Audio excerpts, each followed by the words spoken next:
ਮੇਰੀ ਵਿਧਵਾ ਸੱਸ ਉੱਪਰ ਵਾਲੇ ਕਮਰੇ ਵਿੱਚ ਰਹਿੰਦੀ ਸੀ। ਅੱਧੀ ਰਾਤ ਨੂੰ ਮੇਰੀ ਸੱਸ ਦੇ ਕਮਰੇ ਵਿੱਚੋਂ ਰੋਣ ਦੀ ਆਵਾਜ਼ ਆਉਂਦੀ ਸੀ। ਦਿਨ ਦੇ ਸਮੇਂ ਮੇਰੀ ਸੱਸ ਇੱਕਦਮ ਸਾਦਾ ਸਿੰਪਲ ਰਹਿੰਦੀ, ਲੇਕਿਨ ਰਾਤ ਹੁੰਦੇ ਹੀ ਉਹ ਇੱਕ ਦੁਲਹਨ ਦੀ ਤਰ੍ਹਾਂ ਤਿਆਰ ਹੋ ਜਾਂਦੀ ਅਤੇ ਕਮਰਾ ਬੰਦ ਕਰ ਲੈਂਦੀ ਸੀ। ਮੇਰੀ ਸੱਸ ਉੱਤੇ ਮੈਨੂੰ ਸ਼ੱਕ ਹੋਣ ਲੱਗਿਆ। ਇੱਕ ਰਾਤ ਮੈਂ ਚੋਰੀ ਜਿਹੇ ਆਪਣੀ ਸੱਸ ਦੇ ਕਮਰੇ ਵਿੱਚ ਗਈ ਤਾਂ ਸਾਹਮਣੇ ਇੱਕ ਆਦਮੀ ਅਤੇ ਇੱਕ ਲੜਕਾ ਮੇਰੀ ਸੱਸ ਦੇ ਨਾਲ। ਮੇਰਾ ਨਾਮ ਰਿਤਿਕਾ ਹੈ। ਮੈਂ ਦਿੱਲੀ ਸ਼ਹਿਰ ਦੀ ਰਹਿਣ ਵਾਲੀ ਹਾਂ। ਮੇਰਾ ਵਿਆਹ ਮੇਰੇ ਮਾਂ-ਬਾਪ ਨੇ ਬਹੁਤ ਧੂਮ-ਧਾਮ ਨਾਲ ਕੀਤਾ, ਕਿਉਂਕਿ ਮੈਂ ਆਪਣੇ ਮਾਂ-ਬਾਪ ਦੀ ਇਕਲੌਤੀ ਬੇਟੀ ਸੀ। ਵਿਆਹ ਦੇ ਬਾਅਦ ਜਦੋਂ ਮੈਂ ਆਪਣੇ ਸਹੁਰੇ ਘਰ ਵਿੱਚ ਪਹਿਲਾ ਕਦਮ ਰੱਖਿਆ ਤਾਂ ਮੈਂ ਆਪਣੇ ਸਹੁਰਿਆਂ ਦਾ ਮਾਹੌਲ ਬਹੁਤ ਹੀ ਧਾਰਮਿਕ ਪਾਇਆ। ਮੇਰੀ ਸੱਸ ਹਰ ਵਕਤ ਪੂਜਾ ਪਾਠ ਵਿੱਚ ਲੀਨ ਰਹਿੰਦੀ। ਉਸ ਦੇ ਉੱਪਰ ਵਾਲੇ ਪੋਰਸ਼ਨ ਵਿੱਚ ਆਪਣਾ ਇੱਕ ਮੰਦਰ ਬਣਾ ਰੱਖਿਆ ਸੀ। ਉੱਥੇ ਉਹ ਹਰ ਵਕਤ ਪ੍ਰਮਾਤਮਾ ਦੀ ਪੂਜਾ ਵਿੱਚ ਲੀਨ ਰਹਿੰਦੀ ਸੀ। ਕਿਸੇ ਨੂੰ ਵੀ ਜਾਣ ਦੀ ਅਨੁਮਤੀ ਨਹੀਂ ਸੀ। ਮੇਰੀ ਸੱਸ ਨੇ ਵੀ ਮੈਨੂੰ ਸਖਤੀ ਨਾਲ ਮਨ੍ਹਾ ਕਰ ਦਿੱਤਾ ਸੀ ਕਿ ਮੈਂ ਕਦੇ ਵੀ ਉੱਪਰ ਨਾ ਆਵਾਂ, ਅਤੇ ਇਹ ਗੱਲ ਮੇਰੇ ਪਤੀ ਨੇ ਵੀ ਮੈਨੂੰ ਕਹੀ ਸੀ ਕਿ ਮੇਰੀ ਸੱਸ ਦੀ ਗੱਲ ਮੰਨਣੀ।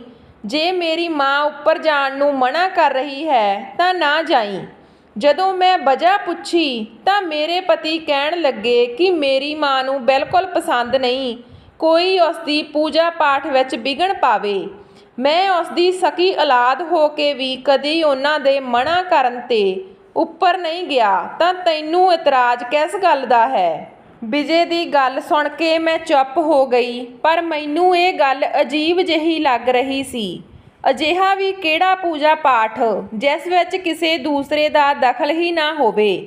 ਉੱਪਰ ਵਾਲੇ ਪੋਰਸ਼ਨ ਵਿੱਚ ਮੇਰੀ ਸੱਸ ਬੱਚਿਆਂ ਨੂੰ ਧਾਰਮਿਕ ਸਿੱਖਿਆ ਵੀ ਦਿੰਦੀ ਸੀ।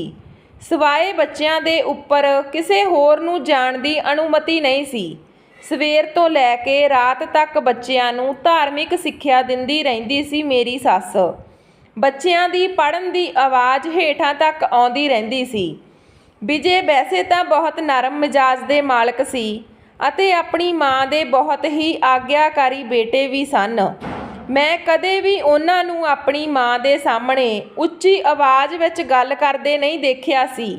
ਵਿਆਹ ਦੀ ਪਹਿਲੀ ਰਾਤ ਉਸਨੇ ਮੈਨੂੰ ਬਸ ਇਹੀ ਇੱਛਾ ਜ਼ਾਹਿਰ ਕੀਤੀ ਸੀ ਕਿ ਰਿਤਿਕਾ, ਮੇਰੀ ਮਾਂ ਦੇ ਨਾਲ ਕਦੇ ਵੀ ਬਦਤਮੀਜ਼ੀ ਨਾਲ ਪੇਸ਼ ਨਾ ਆਵੀਂ, ਕਿਉਂਕਿ ਉਹਨਾਂ ਨੇ ਬਹੁਤ ਹੀ ਤੰਗ ਜ਼ਿੰਦਗੀ ਗੁਜ਼ਾਰੀ ਹੈ ਅਤੇ ਆਪਣੀ ਜ਼ਿੰਦਗੀ ਵਿੱਚ ਬਹੁਤ ਦੁੱਖ ਦੇਖੇ ਹਨ। ਇੱਕ ਵਾਰ ਮੈਨੂੰ ਕਹਿਣ ਲੱਗੇ ਕਿ ਮੇਰੀ ਮਾਂ ਨੇ ਮੇਰੀ ਖਾਤਰ ਆਪਣੀ ਪੂਰੀ ਜਵਾਨੀ ਬਰਬਾਦ ਕਰ ਦਿੱਤੀ, ਪਰ ਦੂਜਾ ਵਿਆਹ ਨਹੀਂ ਕਰਵਾਇਆ। ਮੈਂ ਨਹੀਂ ਚਾਹੁੰਦਾ ਕਿ ਤੇਰੀ ਵਜ੍ਹਾ ਨਾਲ ਉਹਨਾਂ ਨੂੰ ਕੋਈ ਤਕਲੀਫ ਪਹੁੰਚੇ। ਮੈਂ ਵਿਜੇ ਨਾਲ ਵਾਅਦਾ ਕੀਤਾ ਕਿ ਮੇਰੀ ਵਜ੍ਹਾ ਨਾਲ ਤੁਹਾਡੀ ਮਾਂ ਨੂੰ ਕਦੇ ਕੋਈ ਤਕਲੀਫ ਨਹੀਂ ਪਹੁੰਚੇਗੀ। ਮੈਂ ਤੁਹਾਨੂੰ ਕਦੇ ਵੀ ਸ਼ਿਕਾਇਤ ਦਾ ਮੌਕਾ ਨਹੀਂ ਦੇਵਾਂਗੀ। ਮੈਂ ਸੋਚਿਆ ਕਿ ਇੰਨੀ ਸਿੱਧੀ ਸਾਦੀ ਔਰਤ ਅਤੇ ਇੰਨੀ ਧਾਰਮਿਕ ਔਰਤ ਨਾਲ ਭਲਾ ਮੈਨੂੰ ਕੀ ਸਮੱਸਿਆ ਹੋ ਸਕਦੀ ਹੈ। ਮੇਰੀ ਸੱਸ ਬਹੁਤ ਹੀ ਵਧੀਆ ਸੀ ਤੇ ਹੌਲੀ-ਹੌਲੀ ਗੱਲ ਕਰਦੀ ਸੀ। ਮੈਂ ਉਸਨੂੰ ਕਦੇ ਵੀ ਉੱਚੀ ਆਵਾਜ਼ ਵਿੱਚ ਗੱਲ ਕਰਦੇ ਜਾਂ ਗੁੱਸਾ ਕਰਦੇ ਨਹੀਂ ਦੇਖਿਆ ਸੀ। ਪਰ ਥੋੜ੍ਹੇ ਹੀ ਦਿਨਾਂ ਵਿੱਚ ਮੈਨੂੰ ਉਸਦੀਆਂ ਹਰਕਤਾਂ ਸ਼ੱਕ ਵਿੱਚ ਪਾਉਣ ਲੱਗੀਆਂ। ਵਿਆਹ ਦੇ ਫੌਰਨ ਬਾਅਦ ਹੀ ਮੈਨੂੰ ਮੇਰੀ ਸੱਸ ਨੇ ਦੱਸਿਆ ਕਿ 16 ਸਾਲ ਦੀ ਉਮਰ ਵਿੱਚ ਮੇਰਾ ਵਿਆਹ ਹੋ ਗਿਆ ਸੀ। ਉਸਦੇ ਪਤੀ ਦੇ ਗੁਜ਼ਰ ਜਾਣ ਤੋਂ ਬਾਅਦ ਬਹੁਤ ਹੀ ਮੁਸ਼ਕਲ ਨਾਲ ਸਮਾਂ ਗੁਜ਼ਾਰਿਆ ਸੀ। ਮੇਰੀ ਸੱਸ ਨੇ ਦੱਸਿਆ ਕਿ ਵਿਜੇ ਉਸ ਸਮੇਂ 10 ਸਾਲ ਦਾ ਸੀ ਜਦੋਂ ਮੇਰਾ ਸਹੁਰਾ ਸਾਹਿਬ ਹਾਦਸੇ ਵਿੱਚ ਚੱਲ ਵਸੇ।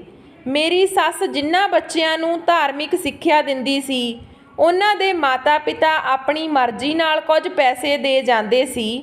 ਹਾਲਾਂਕਿ ਉਹਨਾਂ ਬੱਚਿਆਂ ਦੀ ਧਾਰਮਿਕ ਸਿੱਖਿਆ ਦੇ ਬਦਲੇ ਮੇਰੀ ਸੱਸ ਪੈਸੇ ਨਹੀਂ ਮੰਗਦੀ ਸੀ। ਬਸ ਇਹਨਾਂ ਪੈਸਿਆਂ ਨਾਲ ਉਹਨਾਂ ਦਾ ਗੁਜ਼ਰ ਬਸਰ ਹੋ ਰਿਹਾ ਸੀ। ਪਰ ਜਦੋਂ ਦੀ ਮੇਰੇ ਪਤੀ ਦੀ ਨੌਕਰੀ ਲੱਗੀ ਸੀ ਤਾਂ ਮੇਰੀ ਸੱਸ ਦੀ ਜ਼ਿੰਦਗੀ ਵਿੱਚ ਸੁਧਾਰ ਆਇਆ। ਪਰ ਉਸਨੇ ਉਹ ਬੱਚਿਆਂ ਨੂੰ ਸਿੱਖਿਆ ਦੇਣੀ ਬੰਦ ਨਾ ਕੀਤੀ। ਪਰ ਮੈਨੂੰ ਇਸ ਗੱਲ ਦੀ ਹੈਰਾਨੀ ਹੁੰਦੀ ਸੀ ਕਿ ਮੇਰੀ ਸੱਸ ਰਾਤ ਨੂੰ ਵੀ ਉੱਪਰ ਵਾਲੇ ਪੋਰਸ਼ਨ ਵਿੱਚ ਇਕੱਲੀ ਰਹਿੰਦੀ ਸੀ। ਹਾਲਾਂਕਿ ਹੇਠਾਂ ਇੰਨੇ ਕਮਰੇ ਮੌਜੂਦ ਸੀ ਅਤੇ ਰਹਿਣ ਦੀਆਂ ਸਾਰੀਆਂ ਸੁਵਿਧਾਵਾਂ ਵੀ। ਘਰ ਵਿੱਚ ਮੇਰੇ ਅਤੇ ਮੇਰੇ ਪਤੀ ਤੋਂ ਇਲਾਵਾ ਇੱਕ ਸੱਸ ਹੀ ਤਾਂ ਸੀ। ਫਿਰ ਉਹ ਉੱਪਰ ਇਕੱਲੀ ਕਿਉਂ ਰਹਿੰਦੀ ਸੀ? ਦਿਨ ਅਤੇ ਰਾਤ ਦਾ ਖਾਣਾ ਸਾਡੇ ਨਾਲ ਹੀ ਖਾਂਦੀ, ਬਾਕੀ ਦਾ ਸਮਾਂ ਛੱਤ 'ਤੇ ਹੀ ਗੁਜ਼ਾਰਦੀ। ਇੱਕ ਵਾਰ ਸ਼ਾਮ ਦੀ ਚਾਹ ਪੀਂਦੇ ਸਮੇਂ ਮੈਂ ਆਪਣੀ ਸੱਸ ਨੂੰ ਕਿਹਾ ਕਿ ਜੇ ਤੁਸੀਂ ਸਾਰਾ ਦਿਨ ਬੱਚਿਆਂ ਨੂੰ ਪੜ੍ਹਾਉਣ ਵਿੱਚ ਹੀ ਗੁਜ਼ਾਰ ਦਿੰਦੇ ਹੋ, ਕਦੇ ਮੇਰੇ ਕੋਲ ਵੀ ਬੈਠ ਜਾਇਆ ਕਰੋ। ਬੱਚਿਆਂ ਨੂੰ ਇੱਕ ਟਾਈਮ ਪੜ੍ਹਾ ਲਿਆ ਕਰੋ ਤਾਂ ਕਿ ਤੁਹਾਨੂੰ ਵੀ ਥੋੜ੍ਹਾ ਆਰਾਮ ਮਿਲ ਜਾਵੇ। ਮੇਰੀ ਗੱਲ 'ਤੇ ਜੋ ਜਵਾਬ ਮੇਰੀ ਸੱਸ ਨੇ ਦਿੱਤਾ ਉਹ ਬਹੁਤ ਹੀ ਅਜੀਬ ਲੱਗਿਆ। ਮੇਰੀ ਸੱਸ ਕਹਿਣ ਲੱਗੀ, ਤੂੰ ਹਾਲੇ ਇਹ ਗੱਲ ਨਹੀਂ ਸਮਝੇਗੀ। ਇਹ ਮੇਰੀ ਮਜਬੂਰੀ ਹੀ ਸਮਝ ਕਿ ਮੈਂ ਸਾਰੇ ਬੱਚਿਆਂ ਨੂੰ ਇਕੱਠੇ ਹੀ ਪੜ੍ਹਾਉਂਦੀ ਹਾਂ। ਇਹ ਗੱਲ ਸੁਣ ਕੇ ਮੈਂ ਹੈਰਾਨ ਰਹਿ ਗਈ ਕਿ ਬੱਚਿਆਂ ਨੂੰ ਧਾਰਮਿਕ ਸਿੱਖਿਆ ਦੇਣ ਦੀ ਮੇਰੀ ਸੱਸ ਦੀ ਮਜਬੂਰੀ ਕਿਉਂ ਸੀ। ਪਰ ਮੈਂ ਆਪਣੀ ਸੱਸ ਦੇ ਮਾਮਲੇ ਵਿੱਚ ਜ਼ਿਆਦਾ ਨਹੀਂ ਬੋਲਦੀ ਸੀ, ਇਸ ਲਈ ਮੈਂ ਚੁੱਪ ਹੀ ਰਹੀ। ਲੇਕਿਨ ਇੱਕ ਵਾਰ ਇੱਕ ਅਜਿਹਾ ਹਾਦਸਾ ਹੋ ਗਿਆ ਕਿ ਮੈਂ ਆਪਣੀ ਸੱਸ ਉੱਪਰ ਸ਼ੱਕ ਕਰਨ ਲੱਗੀ। ਇੱਕ ਵਾਰ ਸਾਡੇ ਘਰ ਲਾਈਟ ਚਲੀ ਗਈ ਤੇ 1 ਘੰਟਾ, 2 ਘੰਟੇ, 3 ਘੰਟੇ ਨਿਕਲ ਗਏ, ਪਰ ਲਾਈਟ ਨਾ ਆਈ। ਰਾਤ ਨੂੰ ਲਾਈਟ ਨਾ ਆਉਣ ਦੀ ਵਜ੍ਹਾ ਨਾਲ ਮੇਰੀ ਅੱਖ ਖੁੱਲ੍ਹ ਗਈ। ਮੈਨੂੰ ਬੰਦ ਕਮਰੇ ਵਿੱਚ ਘਬਰਾਹਟ ਮਹਿਸੂਸ ਹੋਈ। ਵਿਜੇ ਨੀਂਦ ਦਾ ਬਹੁਤ ਪੱਕਾ ਸੀ, ਉਹ ਬੰਦ ਲਾਈਟ ਵਿੱਚ ਵੀ ਸੁੱਤਾ ਹੀ ਰਿਹਾ। ਮੈਂ ਕਮਰੇ ਦੇ ਬਾਹਰ ਵਿਹੜੇ ਵਿੱਚ ਆ ਗਈ। ਉਦੋਂ ਹੀ ਮੈਨੂੰ ਉੱਪਰ ਵਾਲੇ ਕਮਰੇ ਵਿੱਚ ਰੋਣ ਦੀ ਆਵਾਜ਼ ਆਈ। ਮੈਂ ਇੱਕਦਮ ਚੌਂਕ ਗਈ। ਪਹਿਲਾਂ ਤਾਂ ਮੈਨੂੰ ਮੇਰਾ ਵਹਿਮ ਲੱਗਿਆ, ਪਰ ਜਦੋਂ ਆਵਾਜ਼ ਦੁਬਾਰਾ ਆਈ ਤਾਂ ਮੈਂ ਕੰਨ ਲਗਾ ਕੇ ਸੁਣਨ ਦੀ ਕੋਸ਼ਿਸ਼ ਕੀਤੀ। ਵਾਕਈ ਕਿਸੇ ਬੱਚੇ ਦੇ ਰੋਣ ਦੀ ਆਵਾਜ਼ ਸੀ। ਅਜਿਹਾ ਲੱਗ ਰਿਹਾ ਸੀ ਜਿਵੇਂ ਕੋਈ 10-12 ਸਾਲ ਦਾ ਬੱਚਾ ਰੋ ਰਿਹਾ ਹੋਵੇ। ਪਹਿਲਾਂ ਤਾਂ ਮੈਂ ਸੋਚਿਆ ਕਿ ਸ਼ਾਇਦ ਲਾਈਟ ਦੀ ਵਜ੍ਹਾ ਨਾਲ ਕੋਈ ਆਂਢ ਗੁਆਂਢ ਦਾ ਬੱਚਾ ਰੋ ਰਿਹਾ ਹੋਵੇਗਾ, ਕਿਉਂਕਿ ਲਾਈਟ ਨਹੀਂ ਸੀ ਤੇ ਗਰਮੀ ਵੀ ਹੋ ਰਹੀ ਸੀ। ਪਰ ਫਿਰ ਵੀ ਦਿਲ ਨਾ ਮੰਨਿਆ। ਮੈਂ ਡਰਦੇ ਡਰਦੇ ਪੌੜੀਆਂ ਚੜ੍ਹਨ ਲੱਗੀ। ਜਿਵੇਂ ਜਿਵੇਂ ਮੈਂ ਪੌੜੀਆਂ ਚੜ੍ਹ ਰਹੀ ਸੀ, ਉਵੇਂ-ਉਵੇਂ ਰੋਣ ਦੀ ਆਵਾਜ਼ ਤੇਜ਼ ਹੁੰਦੀ ਜਾ ਰਹੀ ਸੀ। ਉੱਪਰੋਂ ਸਾਰੇ ਕਮਰੇ ਬੰਦ ਸੀ, ਬਸ ਇੱਕ ਕਮਰੇ ਵਿੱਚ ਹੀ ਰੌਸ਼ਨੀ ਸੀ ਅਤੇ ਆਵਾਜ਼ ਵੀ ਉੱਥੋਂ ਹੀ ਆ ਰਹੀ ਸੀ। ਮੈਂ ਉਸ ਕਮਰੇ ਦੇ ਬਾਹਰ ਖੜੀ ਹੋ ਗਈ। ਹਾਲਾਂਕਿ ਵਿਜੇ ਨੇ ਮੈਨੂੰ ਮਨ੍ਹਾ ਕੀਤਾ ਸੀ, ਪਰ ਹੁਣ ਮੈਂ ਛੱਤ 'ਤੇ ਆ ਗਈ ਸੀ, ਲੇਕਿਨ ਅੰਦਰ ਕਮਰੇ ਵਿੱਚ ਜਾਣ ਦੀ ਹਿੰਮਤ ਨਹੀਂ ਸੀ। ਕਮਰੇ ਦੇ ਬਾਹਰ ਹੀ ਮੇਰੇ ਕਦਮ ਰੁਕ ਗਏ। ਪਹਿਲਾਂ ਮੈਂ ਸੋਚਿਆ ਹੋ ਸਕਦਾ ਮੇਰੀ ਸੱਸ ਪੂਜਾ ਕਰ ਰਹੀ ਹੋਵੇ ਤੇ ਰੋ ਰੋ ਕੇ ਪਰਮਾਤਮਾ ਤੋਂ ਕੁਝ ਮੰਗ ਰਹੀ ਹੋਵੇ, ਪਰ ਅਗਲੀ ਆਵਾਜ਼ ਜੋ ਮੈਂ ਸੁਣੀ, ਮੇਰਾ ਦਿਲ ਧੜਕਣਾ ਹੀ ਭੁੱਲ ਗਿਆ। ਇੱਕ ਆਵਾਜ਼ ਮੇਰੇ ਕੰਨਾਂ ਵਿੱਚ ਆਈ, ਦੇਖੋ ਮੇਰੇ ਤੋਂ ਦੂਰ ਰਹੋ, ਮੇਰੇ ਕੋਲ ਨਾ ਆਓ। ਇੱਕ 10 ਜਾਂ 12 ਸਾਲ ਦੇ ਬੱਚੇ ਦੀ ਆਵਾਜ਼ ਨੇ ਤਾਂ ਮੇਰੇ ਹੋਸ਼ ਉਡਾ ਦਿੱਤੇ। ਉਸ ਕਮਰੇ ਦੇ ਬਾਹਰ ਨਾ ਕੋਈ ਖਿੜਕੀ ਸੀ ਤੇ ਨਾ ਹੀ ਕੋਈ ਰੋਸ਼ਨਦਾਨ, ਜਿੱਥੋਂ ਮੈਂ ਦੇਖ ਸਕਦੀ ਸੀ ਕਿ ਅੰਦਰ ਕੀ ਹੋ ਰਿਹਾ ਹੈ। ਇੱਕ ਬੱਚਾ ਸਾਡੇ ਘਰ ਕਿਵੇਂ ਆ ਸਕਦਾ, ਉਹ ਵੀ ਇਸ ਵਕਤ? ਇੱਕ ਦੇ ਬਾਅਦ ਇੱਕ ਸਵਾਲ ਮੈਨੂੰ ਪਰੇਸ਼ਾਨ ਕਰ ਰਹੇ ਸੀ। ਦਿਲ ਕਰ ਰਿਹਾ ਸੀ ਕਿ ਦਰਵਾਜ਼ਾ ਖੜਕਾ ਕੇ ਆਪਣੀ ਸੱਸ ਨੂੰ ਆਵਾਜ਼ ਦੇਵਾਂ। ਇਹ ਸੋਚ ਹੀ ਰਹੀ ਸੀ ਕਿ ਦਰਵਾਜ਼ਾ ਖੁੱਲ੍ਹਿਆ ਅਤੇ ਮੇਰੀ ਸੱਸ ਨੇ ਜਦੋਂ ਮੈਨੂੰ ਦੇਖਿਆ ਤਾਂ ਉਹਨਾਂ ਦੇ ਚਿਹਰੇ ਦਾ ਰੰਗ ਹੀ ਉੱਡ ਗਿਆ। ਫਿਰ ਉਸਨੇ ਜਲਦੀ ਨਾਲ ਕਮਰੇ ਦਾ ਦਰਵਾਜ਼ਾ ਬੰਦ ਕਰ ਦਿੱਤਾ। ਪਹਿਲੀ ਵਾਰ ਮੇਰੀ ਸੱਸ ਮੈਨੂੰ ਗੁੱਸੇ ਨਾਲ ਬੋਲੀ ਕਿ ਤੂੰ ਇੱਥੇ ਕੀ ਕਰ ਰਹੀ ਹੋ? ਮੈਂ ਤੈਨੂੰ ਮਨ੍ਹਾ ਕੀਤਾ ਸੀ ਕਿ ਉੱਪਰ ਨਹੀਂ ਆਉਣਾ। ਮੇਰੀ ਸੱਸ ਦੀ ਹਾਲਤ ਖਰਾਬ ਹੋ ਰਹੀ ਸੀ। ਇਸ ਤਰ੍ਹਾਂ ਲੱਗ ਰਿਹਾ ਸੀ ਜਿਵੇਂ ਉਹ ਬਹੁਤ ਜ਼ਿਆਦਾ ਡਰ ਗਈ ਹੋਵੇ। ਮੇਰੀ ਸੱਸ ਨੇ ਮੇਰੇ ਨਾਲ ਇਸ ਤਰ੍ਹਾਂ ਗੱਲ ਕੀਤੀ ਕਿ ਮੈਂ ਵੀ ਡਰ ਗਈ। ਮੇਰੀ ਸੱਸ ਦੁਬਾਰਾ ਕਹਿਣ ਲੱਗੀ, ਜਾ ਇੱਥੋਂ ਖਬਰਦਾਰ ਜੇ ਤੂੰ ਦੁਬਾਰਾ ਉੱਪਰ ਆਈ। ਮੈਂ ਜਲਦੀ ਨਾਲ ਨੀਚੇ ਉਤਰ ਗਈ ਅਤੇ ਆਪਣੇ ਕਮਰੇ ਵਿੱਚ ਚਲੀ ਆਈ। ਮੇਰਾ ਦਿਲ ਜ਼ੋਰ-ਜ਼ੋਰ ਨਾਲ ਧੜਕ ਰਿਹਾ ਸੀ। ਮੇਰੇ ਲਈ ਮੇਰੀ ਸੱਸ ਦਾ ਰਵੱਈਆ ਹੈਰਾਨ ਕਰ ਦੇਣ ਵਾਲਾ ਸੀ। ਉਹ ਤਾਂ ਬਹੁਤ ਹੌਲੀ ਅਤੇ ਪਿਆਰ ਨਾਲ ਗੱਲ ਕਰਦੀ ਸੀ, ਪਰ ਜੋ ਰੂਪ ਮੈਂ ਆਪਣੀ ਸੱਸ ਦਾ ਦੇਖ ਕੇ ਆ ਰਹੀ ਸੀ, ਮੈਨੂੰ ਬਿਲਕੁਲ ਵੀ ਵਿਸ਼ਵਾਸ ਨਹੀਂ ਹੋ ਰਿਹਾ ਸੀ ਕਿ ਮੇਰੀ ਸੱਸ ਮੈਨੂੰ ਇਸ ਤਰ੍ਹਾਂ ਵੀ ਬੋਲ ਸਕਦੀ ਹੈ। ਮੇਰੇ ਦਿਮਾਗ ਨੇ ਕੰਮ ਕਰਨਾ ਬੰਦ ਕਰ ਦਿੱਤਾ ਕਿ ਆਖਰ ਮੇਰੀ ਸੱਸ ਦੇ ਕਮਰੇ ਵਿੱਚ ਇੱਕ ਬੱਚਾ ਰੋ ਰਿਹਾ ਸੀ। ਮੇਰੀ ਸੱਸ ਦਾ ਇੰਨਾ ਡਰ ਜਾਣਾ ਮੈਨੂੰ ਦੇਖਦੇ ਹੀ ਜਲਦੀ ਦਰਵਾਜ਼ਾ ਬੰਦ ਕਰ ਦੇਣਾ, ਮੇਰੀ ਸੱਸ ਦੇ ਅਸਤ-ਵਿਅਸਤ ਕੱਪੜਿਆਂ ਨਾਲ ਬਾਹਰ ਨਿਕਲਣਾ। ਮੈਨੂੰ ਇਹ ਸਭ ਗੱਲਾਂ ਸ਼ੱਕ ਵਿੱਚ ਪਾ ਰਹੀਆਂ ਸੀ। ਮੇਰੀ ਸੱਸ ਤਾਂ ਬਹੁਤ ਹੀ ਧਾਰਮਿਕ ਸੀ। ਉਹ ਤਾਂ ਸਿਰ ਉੱਪਰੋਂ ਚੁੰਨੀ ਨਹੀਂ ਲਾਉਂਦੀ ਸੀ, ਪਰ ਇਸ ਵਕਤ ਤਾਂ ਉਸ ਨੂੰ ਬਿਲਕੁਲ ਵੀ ਹੋਸ਼ ਨਹੀਂ ਸੀ ਕਿ ਉਸ ਦੀ ਚੁੰਨੀ ਕਿੱਥੇ ਹੈ ਤੇ ਉਹ ਕਿੱਥੇ। ਇਹ ਸਭ ਸੋਚ ਕੇ ਮੇਰੇ ਸਿਰ ਵਿੱਚ ਦਰਦ ਹੋਣ ਲੱਗਿਆ। ਮੇਰੇ ਵਿਆਹ ਨੂੰ 4 ਮਹੀਨੇ ਗੁਜ਼ਰ ਚੁੱਕੇ ਸੀ ਅਤੇ 4 ਮਹੀਨਿਆਂ ਵਿੱਚ ਮੈਂ ਆਪਣੀ ਸੱਸ ਨੂੰ ਬਹੁਤ ਵਧੀਆ ਔਰਤ ਦੇ ਰੂਪ ਵਿੱਚ ਦੇਖਿਆ ਸੀ, ਪਰ ਹੁਣ ਮੈਨੂੰ ਕੁਝ ਗੜਬੜ ਹੋਣ ਦਾ ਅਹਿਸਾਸ ਹੋਣ ਲੱਗਿਆ ਕਿ ਉਹ ਬੱਚਾ ਜੋ ਮੇਰੀ ਸੱਸ ਦੇ ਕੋਲ ਸੀ ਉਹ ਕੌਣ ਸੀ। ਜੋ ਧਾਰਮਿਕ ਸਿੱਖਿਆ ਲੈਣ ਬੱਚੇ ਆਉਂਦੇ ਸੀ ਉਹ ਤਾਂ ਸਾਡੇ ਮੁਹੱਲੇ ਦੇ ਬੱਚੇ ਸੀ ਅਤੇ ਉਹ ਵਾਪਸ ਚਲੇ ਜਾਂਦੇ ਸੀ। ਕਿਤੇ ਮੇਰੀ ਸੱਸ ਬੱਚਿਆਂ ਨੂੰ ਧਾਰਮਿਕ ਸਿੱਖਿਆ ਦੇਣ ਦੇ ਪਿੱਛੇ ਕੋਈ ਗਲਤ ਕੰਮ ਤਾਂ ਨਹੀਂ ਕਰ ਰਹੀ ਸੀ। ਇਹਨਾਂ ਸੋਚਾਂ ਨੇ ਮੈਨੂੰ ਪੂਰੀ ਰਾਤ ਸੌਣ ਨਾ ਦਿੱਤਾ। ਅਗਲਾ ਦਿਨ ਮੇਰੇ ਲਈ ਹੋਰ ਵੀ ਮੁਸ਼ਕਲਾਂ ਭਰਿਆ ਦਿਨ ਸੀ। ਰਾਤ ਨੀਂਦ ਨਾ ਆਉਣ ਦੀ ਵਜ੍ਹਾ ਨਾਲ ਮੈਂ ਸਵੇਰੇ ਦੇਰ ਤੱਕ ਸੌਂਦੀ ਰਹੀ ਤਾਂ ਵਿਜੇ ਨੇ ਮੈਨੂੰ ਗੁੱਸੇ ਨਾਲ ਚੀਖਦੇ ਹੋਏ ਉਠਾਇਆ। ਵਿਜੇ ਬਹੁਤ ਹੀ ਗੁੱਸੇ ਵਿੱਚ ਲੱਗ ਰਿਹਾ ਸੀ। ਉਹਨਾਂ ਨੇ ਮੈਨੂੰ ਗੁੱਸੇ ਵਿੱਚ ਪੁੱਛਿਆ ਕਿ ਤੂੰ ਰਾਤ ਨੂੰ ਉੱਪਰ ਛੱਤ ਤੇ ਗਈ ਸੀ। ਮੈਂ ਕਿਹਾ ਜੀ, ਮੈਨੂੰ ਕਿਸੇ ਬੱਚੇ ਦੀ। ਹਾਲੇ ਮੇਰੀ ਗੱਲ ਮੂੰਹ ਵਿੱਚ ਹੀ ਸੀ ਕਿ ਵਿਜੇ ਚਿਲਾ ਕੇ ਬੋਲਿਆ, ਜਦੋਂ ਤੈਨੂੰ ਇੱਕ ਵਾਰ ਮਨਾ ਕਰ ਦਿੱਤਾ ਕਿ ਉੱਪਰ ਨਹੀਂ ਜਾਣਾ ਤਾਂ ਤੈਨੂੰ ਇਹ ਗੱਲ ਸਮਝ ਨਹੀਂ ਆਉਂਦੀ। ਮੈਂ ਕਿਹਾ, ਮੇਰੀ ਗੱਲ ਤਾਂ ਸੁਣੋ। ਮੈਨੂੰ ਰਾਤ ਇੱਕ ਬੱਚੇ ਦੇ ਰੋਣ ਦੀ ਆਵਾਜ਼ ਸੁਣਾਈ ਦਿੱਤੀ ਸੀ। ਮੇਰੀ ਗੱਲ ਸੁਣ ਕੇ ਵਿਜੇ ਨੇ ਜੋ ਗੱਲ ਕਹੀ ਉਹ ਸੁਣ ਕੇ ਮੇਰਾ ਦਿਲ ਕੰਬ ਗਿਆ। ਵਿਜੇ ਨੇ ਕਿਹਾ, ਮੇਰੀ ਮਾਂ ਰਾਤ ਨੂੰ ਪੂਜਾ ਪਾਠ ਕਰਦੀ ਰਹਿੰਦੀ ਹੈ ਅਤੇ ਇਸ ਪੂਜਾ ਪਾਠ ਦੇ ਦੌਰਾਨ ਅਜਿਹੇ ਮੰਤਰਾਂ ਦਾ ਉਚਾਰਨ ਕਰਦੀ ਹੈ ਕਿ ਪ੍ਰੇਤ ਆਤਮਾਵਾਂ ਬੱਚਿਆਂ ਦੀ ਸੂਰਤ ਵਿੱਚ ਉਹਨਾਂ ਦੇ ਮੰਤਰ ਰੋਕਣ ਦੇ ਲਈ ਅਜਿਹੇ ਹੱਥ ਕੰਡੇ ਅਪਣਾਉਂਦੇ ਹਨ। ਕਦੇ-ਕਦੇ ਬੱਚਿਆਂ ਦੀ ਆਵਾਜ਼ ਕੱਢਦੇ ਹਨ ਤੇ ਕਦੇ ਕੁਝ ਕਰਦੇ ਹਨ। ਵਿਜੇ ਦੀ ਗੱਲ ਸੁਣ ਕੇ ਮੈਂ ਹੈਰਾਨ ਰਹਿ ਗਈ ਕਿ ਮੇਰੀ ਸੱਸ ਪ੍ਰੇਤ ਆਤਮਾ ਨੂੰ ਬਸ ਵਿੱਚ ਕਰਨ ਦੇ ਮੰਤਰ ਵੀ ਪੜ੍ਹਦੀ ਹੈ। ਵਿਜੇ ਦੀ ਗੱਲ ਸੁਣ ਕੇ ਮੈਂ ਬਹੁਤ ਜ਼ਿਆਦਾ ਡਰ ਗਈ, ਪਰ ਮੈਨੂੰ ਇੱਕ ਗੱਲ ਹੁਣ ਵੀ ਪਰੇਸ਼ਾਨ ਕਰ ਰਹੀ ਸੀ ਕਿ ਜੇ ਮੇਰੀ ਸੱਸ ਪ੍ਰੇਤ ਆਤਮਾ ਨੂੰ ਬਸ ਵਿੱਚ ਕਰਨ ਦੇ ਮੰਤਰ ਪੜ੍ਹਦੀ ਹੈ ਤਾਂ ਉਸ ਦੇ ਕੱਪੜੇ ਪਹਿਨੇ ਅਸਤ-ਵਿਅਸਤ ਕਿਉਂ ਹੁੰਦੇ ਹਨ। ਮੇਰੀ ਸੱਸ ਦੀ ਉਮਰ 45-50 ਸਾਲ ਦੇ ਲਗਭਗ ਸੀ। 45-50 ਸਾਲ ਦੀ ਹੋਣ ਦੇ ਬਾਵਜੂਦ ਵੀ ਆਪਣੀ ਉਮਰ ਨਾਲੋਂ 5 ਸਾਲ ਛੋਟੀ ਲੱਗਦੀ ਸੀ। ਇੱਕ ਦਿਨ ਮੈਂ ਆਪਣੇ ਕਮਰੇ ਵਿੱਚੋਂ ਅਲਮਾਰੀ ਸਾਫ਼ ਕਰ ਰਹੀ ਸੀ, ਲੇਕਿਨ ਉਸ ਵਕਤ ਚੌਂਕ ਗਈ ਜਦੋਂ ਮੇਰੀ ਸਭ ਤੋਂ ਵਧੀਆ ਸਾੜੀ ਅਲਮਾਰੀ ਵਿੱਚੋਂ ਗਾਇਬ ਸੀ।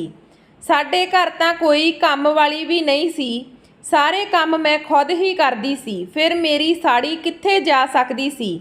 ਕਿਤੇ ਅਜਿਹਾ ਤਾਂ ਨਹੀਂ ਸੀ ਕਿ ਮੇਰੀ ਸੱਸ ਦੀ ਬੁਲਾਈਆਂ ਹੋਈਆਂ ਆਤਮਾਵਾਂ ਹੇਠਾਂ ਵੀ ਆ ਜਾਂਦੀਆਂ ਹੋਣ। ਹੁਣ ਤਾਂ ਮੈਨੂੰ ਆਪਣੇ ਘਰ ਵਿੱਚ ਹੀ ਡਰ ਲੱਗਣ ਲੱਗਾ ਸੀ। ਇੱਕ ਰਾਤ ਮੇਰੀ ਅੱਖ ਅਚਾਨਕ ਬਰਤਨਾਂ ਦੀ ਖਟਖਟ ਨਾਲ ਖੁੱਲ੍ਹ ਗਈ। ਮੈਂ ਘੜੀ ਤੇ ਟਾਈਮ ਦੇਖਿਆ ਤਾਂ ਰਾਤ ਦੇ 3 ਵੱਜ ਰਹੇ ਸੀ। ਮੈਂ ਬਾਹਰ ਆਈ ਤਾਂ ਮੈਨੂੰ ਖਾਣੇ ਦੀ ਖੁਸ਼ਬੂ ਆ ਰਹੀ ਸੀ। ਮੈਂ ਡਰਦੇ ਕਿਚਨ ਵਿੱਚ ਗਈ ਕਿਉਂਕਿ ਮੈਨੂੰ ਡਰ ਸੀ ਕਿ ਕਿਤੇ ਕੋਈ ਪ੍ਰੇਤ ਆਤਮਾ ਨਾ ਹੋਵੇ। ਪਰ ਇਹ ਦੇਖ ਕੇ ਮੈਂ ਹੈਰਾਨ ਰਹਿ ਗਈ ਕਿ ਮੇਰੀ ਸੱਸ ਇੰਨੀ ਰਾਤ ਨੂੰ ਰੋਟੀਆਂ ਬਣਾ ਰਹੀ ਸੀ, ਨਾਲ ਕੜਾਹੀ ਵਿੱਚ ਕੋਈ ਸਬਜ਼ੀ ਵੀ ਬਣ ਰਹੀ ਸੀ। ਇੰਨੀ ਰਾਤ ਨੂੰ ਮੇਰੀ ਸੱਸ ਕਿਸ ਦੇ ਲਈ ਖਾਣਾ ਬਣਾ ਰਹੀ ਸੀ।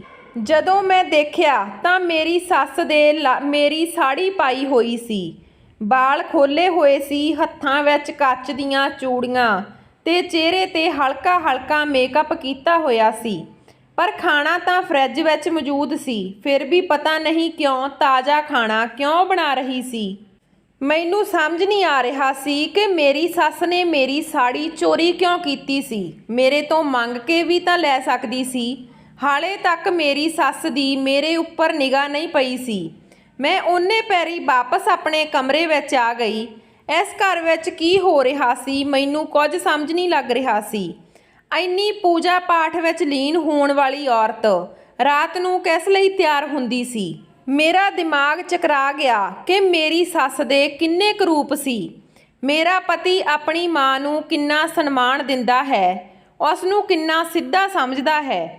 ਆਪਣੀ ਮਾਂ ਦੇ ਸਾਹਮਣੇ ਨਜ਼ਰਾਂ ਵੀ ਉੱਪਰ ਨਹੀਂ ਕਰਦਾ। ਜੇ ਵਿਜੇ ਆਪਣੀ ਮਾਂ ਦੇ ਇਹ ਰੰਗ ਢੰਗ ਦੇਖਦਾ ਤਾਂ ਉਸ ਨੂੰ ਵੀ ਆਪਣੀਆਂ ਅੱਖਾਂ 'ਤੇ ਵਿਸ਼ਵਾਸ ਨਾ ਹੁੰਦਾ। ਸਵੇਰੇ ਸੱਸ ਸਾਡੇ ਨਾਲ ਬੈਠ ਕੇ ਖਾਣਾ ਖਾ ਰਹੀ ਸੀ। ਮੈਂ ਉਸ ਨੂੰ ਹੈਰਾਨੀ ਨਾਲ ਦੇਖ ਰਹੀ ਸੀ। ਰਾਤ ਵਾਲਾ ਉਸ ਦੇ ਚਿਹਰੇ 'ਤੇ ਕੋਈ ਨਾਮੋ ਨਿਸ਼ਾਨ ਨਹੀਂ ਸੀ। ਮੈਂ ਆਪਣੀ ਸੱਸ ਤੋਂ ਪੁੱਛਿਆ ਕਿ ਮੰਮੀ ਜੀ, ਮੇਰੀ ਨੀਲੇ ਰੰਗ ਦੀ ਫੈਂਸੀ ਸਾੜੀ ਪਤਾ ਨਹੀਂ ਕਿੱਥੇ ਗਈ। ਮੈਨੂੰ ਬਹੁਤ ਪਸੰਦ ਸੀ, ਨਾ ਜਾਣੇ ਪਤਾ ਨਹੀਂ ਕੌਣ ਲੈ ਗਿਆ। ਮੇਰੀ ਗੱਲ ਸੁਣ ਕੇ ਮੇਰੀ ਸੱਸ ਗੜਬੜਾ ਗਈ। ਕਹਿਣ ਲੱਗੀ, ਤੇਰੀ ਅਲਮਾਰੀ ਵਿੱਚ ਹੀ ਹੋਵੇਗੀ। ਮੈਂ ਕਿਹਾ, ਮੰਮੀ ਜੀ, ਮੈਂ ਅਲਮਾਰੀ ਚੰਗੀ ਤਰ੍ਹਾਂ ਚੈੱਕ ਕਰ ਲਈ ਹੈ। ਮੈਨੂੰ ਲੱਗਦਾ ਹੈ ਉਹ ਕੋਈ ਭੂਤ ਬੱਚਾ ਲੈ ਗਿਆ ਹੋਵੇਗਾ, ਜਿਸ ਦੀ ਰੋਣ ਦੀ ਆਵਾਜ਼ ਕੁਝ ਦਿਨ ਪਹਿਲਾਂ ਸੁਣੀ ਸੀ। ਇਹ ਗੱਲ ਸੁਣ ਕੇ ਮੇਰੀ ਸੱਸ ਹੋਰ ਜ਼ਿਆਦਾ ਡਰ ਗਈ।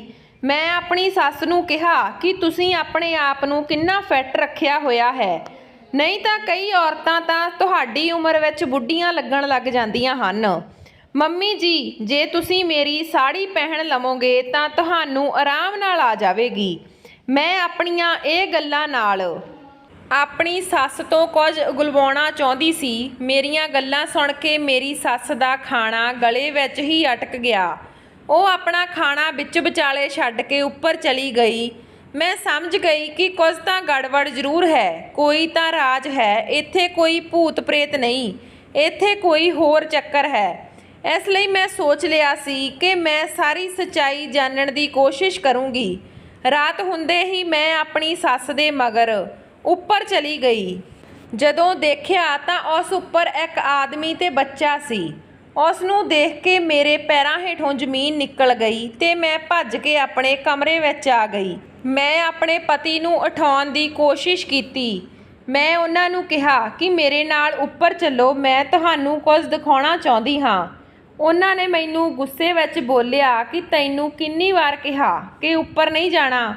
ਮੈਂ ਆਪਣੇ ਪਤੀ ਨੂੰ ਕਿਹਾ ਕਿ ਜਿਸ ਨੂੰ ਤੁਸੀਂ ਇੰਨੀ ਚੰਗੀ ਔਰਤ ਸਮਝਦੇ ਹੋ, ਉਹ ਇੰਨੀ ਚੰਗੀ ਨਹੀਂ। ਉਹ ਤੁਹਾਡੇ ਪਿੱਠ ਪਿੱਛੇ ਕਾਲੀਆਂ ਕਰਤੂਤਾਂ ਕਰਦੀ ਹੈ। ਮੇਰੇ ਪਤੀ ਨੇ ਮੇਰੇ ਜ਼ੋਰਦਾਰ ਥੱਪੜ ਮਾਰਿਆ ਤੇ ਕਿਹਾ ਕਿ ਖਬਰਦਾਰ ਜੇ ਮੇਰੀ ਮਾਂ ਲਈ ਇੱਕ ਸ਼ਬਦ ਵੀ ਹੋਰ ਕਿਹਾ ਤਾਂ। ਮੈਂ ਕਿਹਾ, ਤੁਹਾਡੀ ਮਾਂ ਝੂਠ ਬੋਲ ਰਹੀ ਹੈ। ਉਸਨੇ ਉੱਪਰ ਇੱਕ ਆਦਮੀ ਨੂੰ ਰੱਖਿਆ ਹੋਇਆ ਹੈ ਤੇ ਤੁਹਾਡੇ ਸਾਹਮਣੇ ਉਹ ਸਾਰਾ ਦਿਨ ਪੂਜਾ ਪਾਠ ਕਰਦੀ ਰਹਿੰਦੀ ਹੈ। ਵਿਜੇ ਬੋਲੇ, ਚੱਲ ਮੈਨੂੰ ਦਿਖਾ। ਜੇ ਕੁਝ ਉੱਪਰ ਨਾ ਹੋਇਆ ਤਾਂ ਮੈਂ ਤੇਰੇ ਟੋਟੇ ਟੋਟੇ ਕਰਕੇ ਰੱਖ ਦਿਆਂਗਾ। ਉੱਪਰ ਜਾ ਕੇ ਵਿਜੇ ਨੇ ਜਦੋਂ ਦਰਵਾਜ਼ਾ ਖੋਲ੍ਹਿਆ ਤਾਂ ਸਾਹਮਣੇ ਚਾਰਪਾਈ ਤੇ ਇੱਕ ਆਦਮੀ ਬੈਠਾ ਸੀ। ਉਸ ਨੂੰ ਦੇਖ ਕੇ ਮੇਰਾ ਪਤੀ ਹੈਰਾਨ ਪਰੇਸ਼ਾਨ ਸੀ ਤੇ ਭੱਜ ਕੇ ਉਸ ਦੇ ਗਲ ਨਾਲ ਲੱਗ ਗਿਆ। ਕਹਿਣ ਲੱਗਿਆ, ਬਾਬਾ ਤੁਸੀਂ ਜਿੰਦਾ ਹੋ। ਇਹ ਸੁਣ ਕੇ ਮੇਰਾ ਦਿਮਾਗ ਘੁੰਮ ਗਿਆ। ਵਿਜੇ ਬੋਲੇ, ਮਾਂ ਇਹ ਸਭ ਕੀ ਹੈ? ਤੁਸੀਂ ਮੈਨੂੰ ਦੱਸਿਆ ਕਿਉਂ ਨਹੀਂ ਕਿ ਮੇਰੇ ਪਾਪਾ ਜਿੰਦਾ ਹਨ? ਮੇਰੀ ਸੱਸ ਹੈਰਾਨ ਪਰੇਸ਼ਾਨ ਹੋ ਗਈ ਤੇ ਬੋਲੀ, ਵਿਜੇ ਐਕਸੀਡੈਂਟ ਵਿੱਚ ਤੇਰੇ ਪਾਪਾ ਮਰੇ ਨਹੀਂ ਸੀ, ਬਲਕਿ ਉਹਨਾਂ ਉੱਪਰ ਖੂਨ ਦਾ ਝੂਠਾ ਇਲਜ਼ਾਮ ਲਗਾਇਆ ਗਿਆ ਸੀ।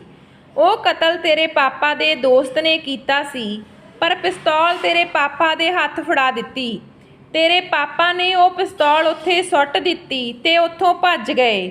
ਜੇ ਪੁਲਿਸ ਤੇਰੇ ਪਾਪਾ ਨੂੰ ਫੜ ਲੈਂਦੀ ਤਾਂ ਇਹਨਾਂ ਨੂੰ ਫਾਂਸੀ ਦੀ ਸਜ਼ਾ ਹੋ ਜਾਣੀ ਸੀ, ਕਿਉਂਕਿ ਉਸ ਪਿਸਤੌਲ ਉੱਪਰ ਤੇਰੇ ਪਾਪਾ ਦੇ ਉਂਗਲੀਆਂ ਦੇ ਨਿਸ਼ਾਨ ਸੀ। 14 ਸਾਲ ਪਹਿਲਾਂ ਤੇਰੇ ਪਾਪਾ ਇੱਕ ਰਾਤ ਮੈਨੂੰ ਮਿਲਣ ਲਈ ਆਏ ਤੇ ਕਹਿਣ ਲੱਗੇ ਕਿ ਕਦੇ ਵੀ ਕਿਸੇ ਨੂੰ ਨਾ ਦੱਸੀ ਕਿ ਮੈਂ ਜਿੰਦਾ ਹਾਂ। ਫਿਰ ਮੈਂ ਅਤੇ ਤੇਰੇ ਪਾਪਾ ਲੁਕ ਛਿਪ ਕੇ ਮਿਲਦੇ ਰਹੇ ਤੇ ਮੈਂ ਪ੍ਰੈਗਨੈਂਟ ਹੋ ਗਈ। ਫਿਰ ਮੈਂ ਤੇਰੀ ਮਾਸੀ ਦਾ ਬਹਾਨਾ ਲਾ ਕੇ ਉਹਨਾਂ ਦੇ ਪਿੰਡ ਚਲੀ ਗਈ ਕਿ ਉਹ ਬਿਮਾਰ ਹੈ, ਤਾਂ ਕਿ ਤੈਨੂੰ ਕੁਝ ਪਤਾ ਨਾ ਲੱਗੇ ਕਿ ਉੱਥੇ ਮੇਰੇ ਇਸ ਬੱਚੇ ਦਾ ਜਨਮ ਹੋਇਆ ਜੋ ਕਿ ਤੇਰਾ ਭਰਾ ਹੈ। ਮੈਂ ਹਮੇਸ਼ਾ ਇਹੀ ਡਰ ਵਿੱਚ ਰਹਿੰਦੀ ਸੀ ਕਿ ਕਿਤੇ ਕਿਸੇ ਨੂੰ ਖਬਰ ਨਾ ਹੋ ਜਾਵੇ। ਜੇ ਇਹ ਗੱਲ ਕਿਸੇ ਨੂੰ ਪਤਾ ਲੱਗ ਜਾਂਦੀ ਤਾਂ ਤੇਰੇ ਪਾਪਾ ਪਕੜੇ ਜਾਂਦੇ। ਆਪਣੀ ਸੱਸ ਦੀ ਇਹ ਸੱਚਾਈ ਸੁਣ ਕੇ ਮੈਨੂੰ ਖੁਦ 'ਤੇ ਸ਼ਰਮ ਆਉਣ ਲੱਗੀ। ਸੱਸ ਨੇ ਆਪਣੇ ਪਤੀ ਨੂੰ ਬਚਾਉਣ ਦੇ ਲਈ ਇੰਨੀਆਂ ਤਕਲੀਫਾਂ ਝੱਲੀਆਂ ਸਨ। ਇਹ ਸਭ ਸੱਚਾਈ ਜਾਣ ਕੇ ਮੇਰੇ ਪਤੀ ਸ਼ਹਿਰ ਛੱਡ ਕੇ ਪਿੰਡ ਵਿੱਚ ਰਹਿਣ ਲੱਗੇ ਤਾਂ ਕਿ ਮੇਰੇ ਸਹੁਰਾ ਤੇ ਸੱਸ ਵੀ ਸਕੂਨ ਦੀ ਜ਼ਿੰਦਗੀ ਜੀ ਸਕਣ।